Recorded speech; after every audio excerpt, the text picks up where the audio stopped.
Hola, how's it going? Enrique here.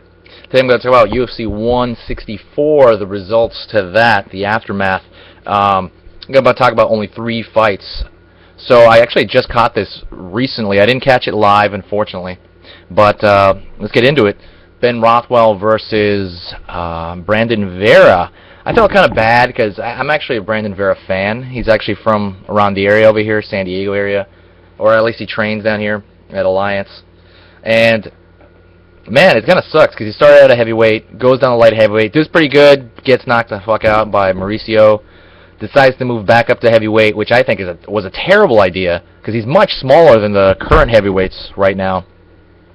And you could tell, Rothwell was just a lot bigger. Rothwell controlled the center of the octagon. Brandon was kind of playing this game of cat and mouse, where Brandon kept moving, threw some strikes, kept moving, threw some strikes. He fumbled up. Rothwell got this kind of coke addiction, kind of freaking out thing going on, adrenaline burst.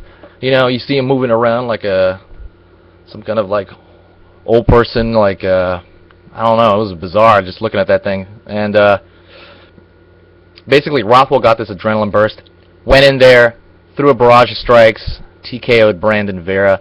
I think Brandon's going to be cut from this. I don't know for sure, but I would guess he might be cut from this.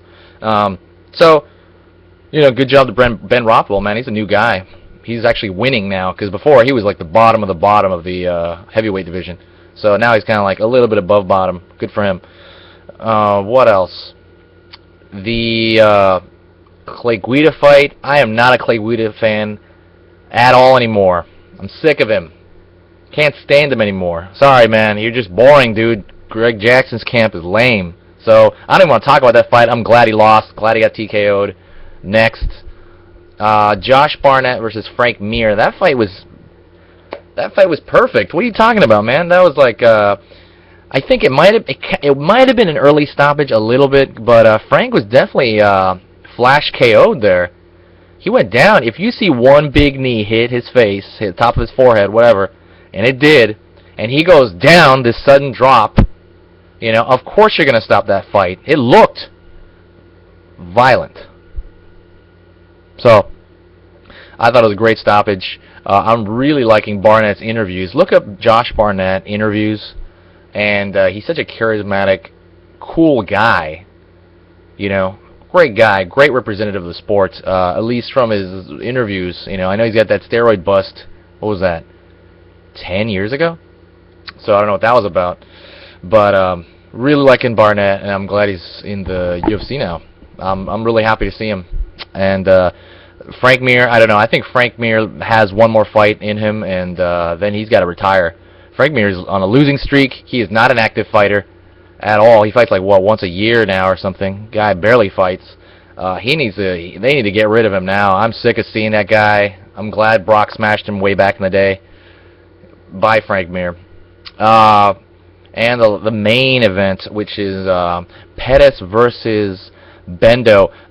You know what? Maybe I'm biased. I'm judging these fights off criteria that I shouldn't. But sometimes I root for fighters based on their interviews.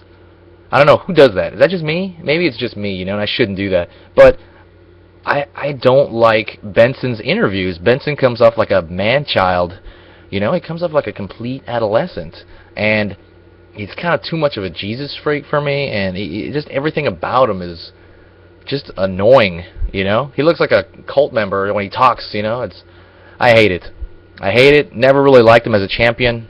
I thought he was a very amazing fighter, though. It was pretty exciting. His fights were pretty exciting. But I'm glad to see him kind of lose. I was really waiting for that guy to lose.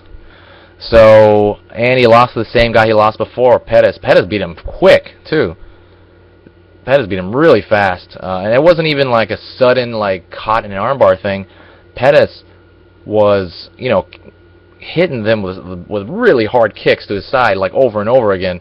So, I thought Pettis dominated most of that fight, and I think it's pretty solid. I want to see Pettis versus maybe T.J. Grant next. That's just my. I think he needs to defend the belt at least 2 more times before he either goes down to or fights Jose Aldo.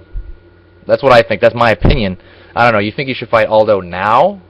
What do you guys think? Anyways, thanks a lot, guys. Peace.